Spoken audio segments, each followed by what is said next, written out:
Forget the planks, the only 5 exercises you need for your core after 50. Yes, exactly what you came looking for here.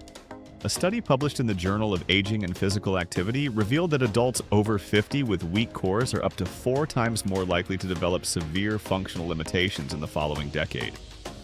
4 times. And a very common problem is that when it comes to core and abs, the first thing that comes to most people's minds is the plank.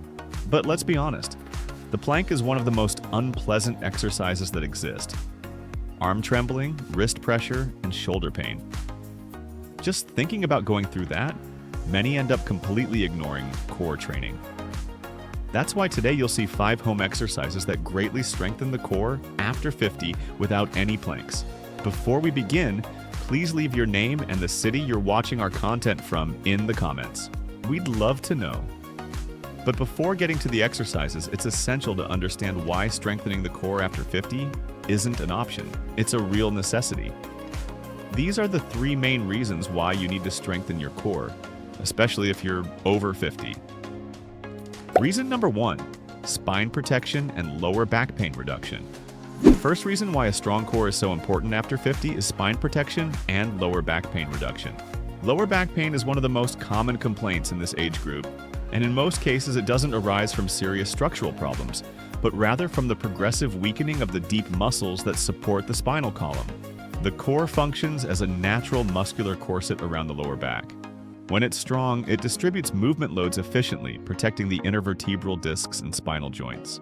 When it's weak, all this load falls on the passive structures, generating inflammation, compression, and pain.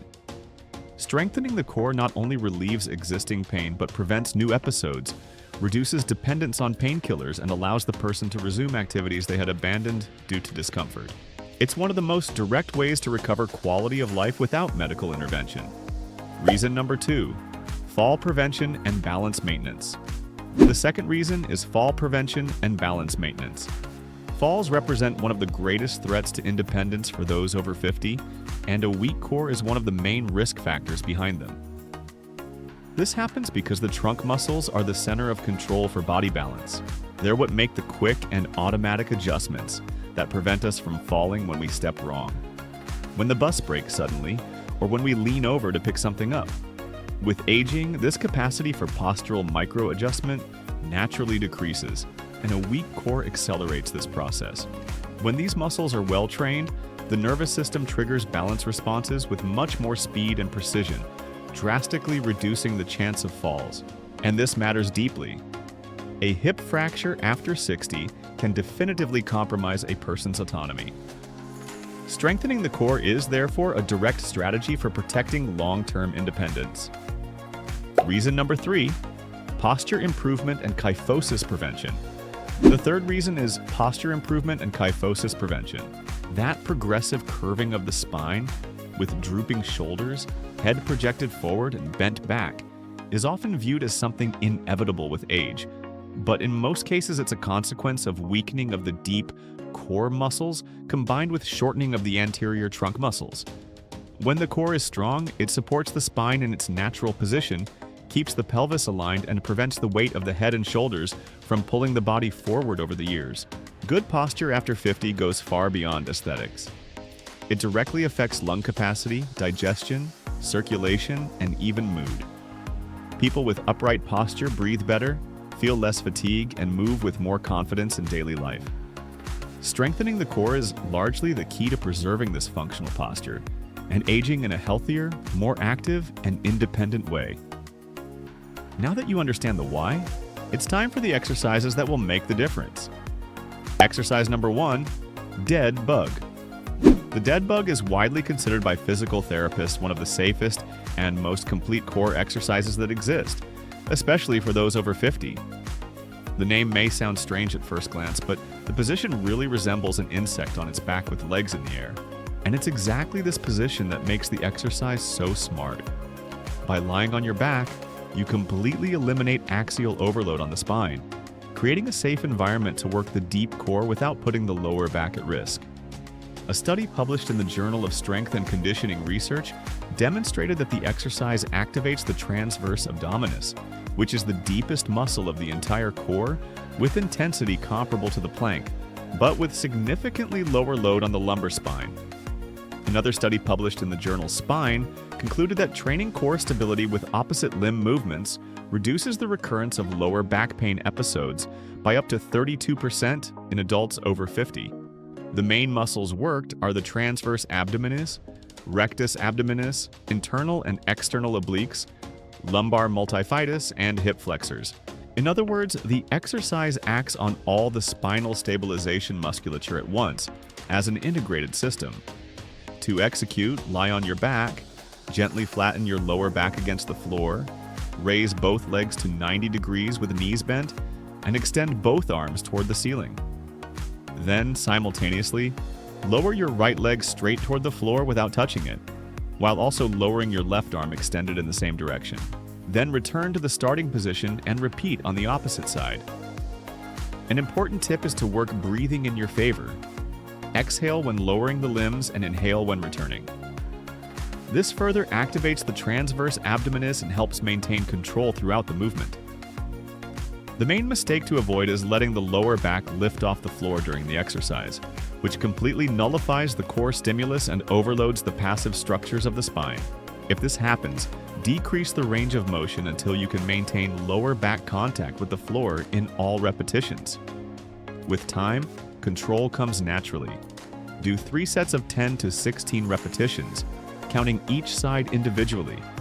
The exercise is contraindicated for those with acute disc herniation, severe untreated diastasis recti, or acute hip injuries. Exercise number 2, mountain climbers. Mountain climbers are a dynamic core exercise that stands out, especially for the over 50 audience, for a very practical reason. It reproduces movement patterns we use in daily life, like climbing stairs, walking on uneven terrain, and lifting objects from the floor.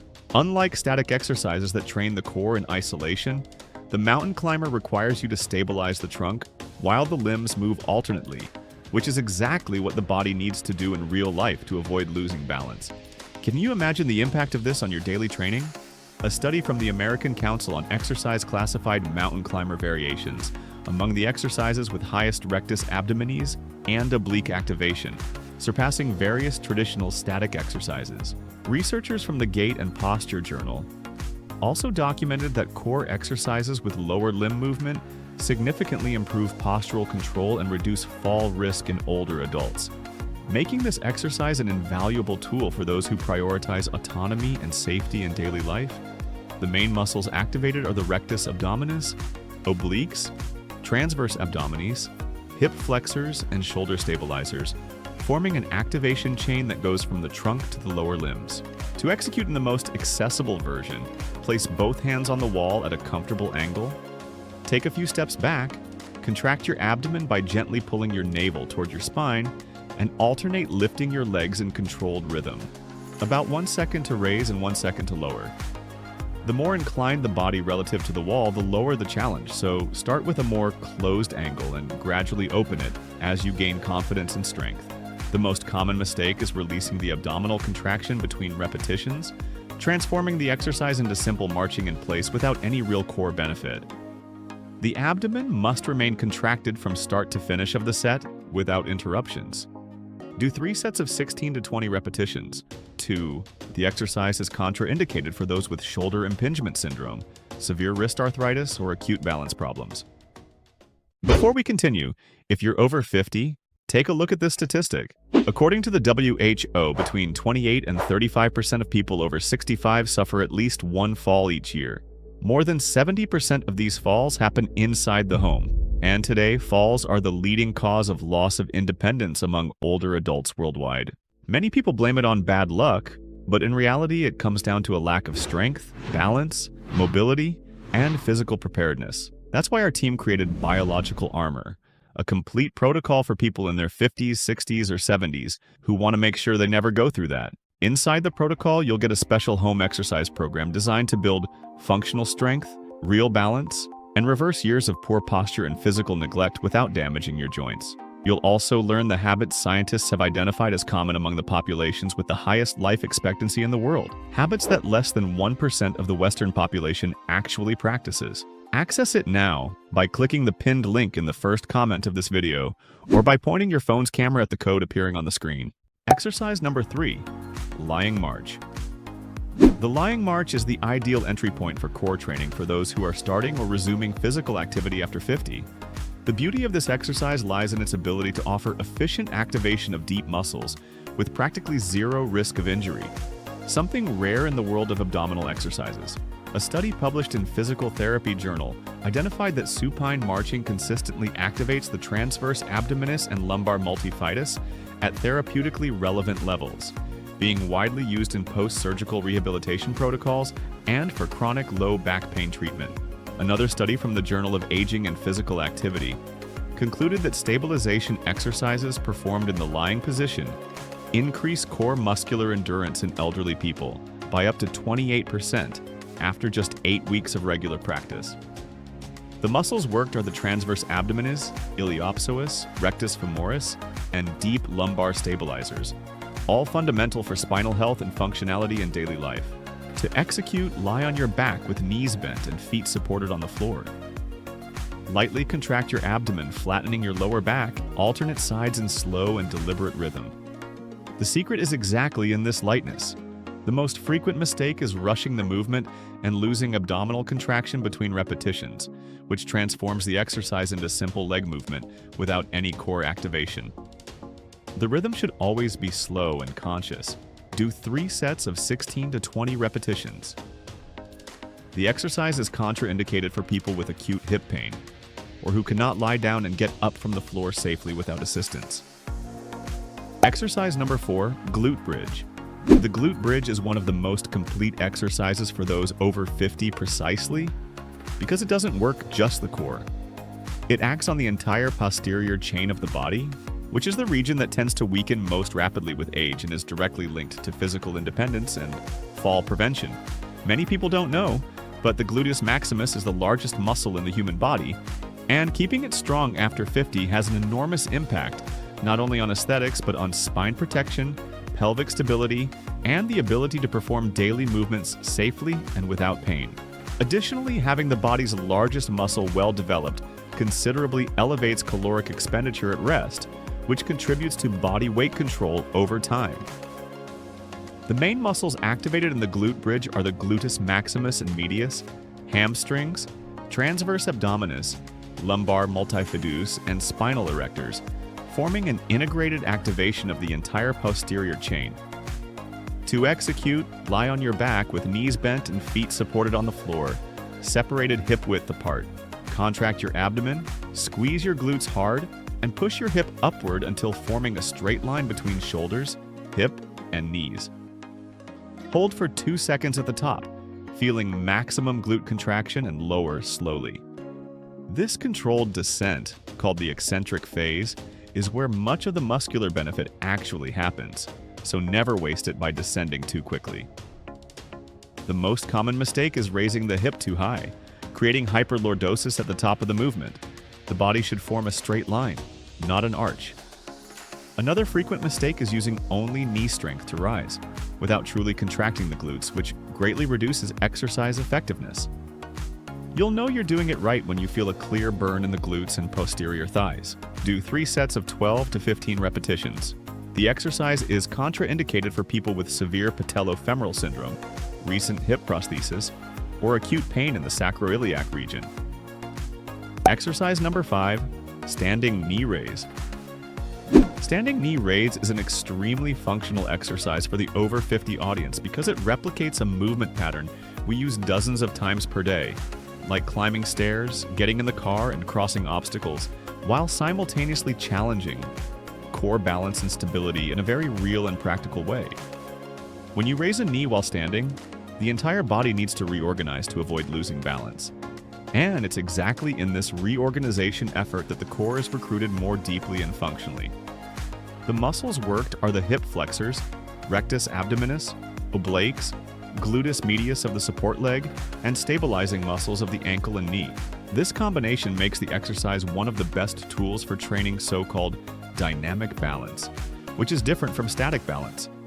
While static is simply standing still on one leg, dynamic involves maintaining control during movement, which is what actually protects against falls in daily life. To execute, stand near a chair or wall for safety support if necessary. With spine erect and abdomen contracted, slowly raise one knee to hip height, hold for 1 to 2 seconds, and lower with total control. The trunk should remain completely stable throughout the movement, without leaning sideways or throwing the body backward. As strength and balance improve, try executing without support to progressively increase the proprioceptive challenge. The main mistakes to avoid are compensating for knee raising by leaning the trunk laterally, which removes work from the core and places unnecessary load on the lower back, and using the support hand to actively pull yourself instead of just balancing lightly, which reduces stabilizer recruitment. Do 3 sets of 12 repetitions per side. The exercise is contraindicated for people with uncontrolled vertigo, severe leg weakness, or significant joint instability in knees and ankles. Before we continue, don't forget to subscribe to the channel and activate notification bells. Having constant access to science-based information is what will make you progress healthily long-term in the world of exercise. And if you thought the 5 exercises were already great, wait to see what comes next. We have a bonus exercise that most people have never heard of, but that solves a problem that traditional abdominals never could solve properly. Bonus exercise: butterfly crunch. The butterfly crunch is a variation of the traditional abdominal that stands out for solving one of the biggest problems of the conventional crunch: excessive participation of hip flexors, which in the common crunch take on much of the effort and completely remove focus from the abdomen. You know that feeling of doing abdominals and feeling more in the hip in front of the thigh than in the belly itself? Exactly. This is precisely the problem the butterfly crunch was created to eliminate.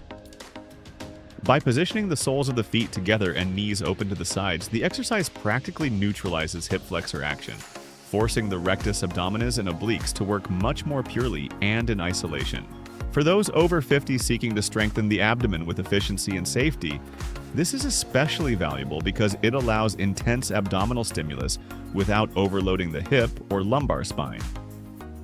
The main muscles activated are the rectus abdominis, external obliques, and to a lesser degree the transverse abdominis, all working in an integrated way without unwanted interference from hip musculature. To execute, lie on your back, bring the soles of your feet together, and let your knees fall naturally to the sides. Place your hands behind your head with elbows open and make a small elevation of the shoulders toward the ceiling, just about 8 inches, without pulling your neck with your hands. Lower slowly and repeat, maintaining controlled rhythm. The amplitude is small on purpose. The goal isn't to sit upright, but to keep the rectus abdominis under constant tension throughout the movement. Remember that the work happens in every inch of this short amplitude, not in the height you can reach. The main mistakes to avoid are pulling the head with hands and forcing the cervical spine, which besides being ineffective can cause neck discomfort, and raising the trunk too high, which transfers effort to other muscles and removes abdominal focus. Maintain gentle, controlled, and constant contraction, feeling the abdomen work with each repetition. Do 3 sets of 12 to 15 repetitions. The exercise is contraindicated for people with acute hip pain due to the open knee position or with untreated abdominal hernias. These are the 5 exercises plus the bonus that you need to build a strong, functional, and safe core after 50. Without planks. Without unnecessary sacrifice. Just intelligent movements that respect your body and deliver real results. If you like this and want to discover the best isometric exercises to do at home and strengthen the entire lower body, we've left a video appearing right now on the screen showing each one of them better. Don't miss checking it out. Thank you for watching until here, and may God bless you, my friend.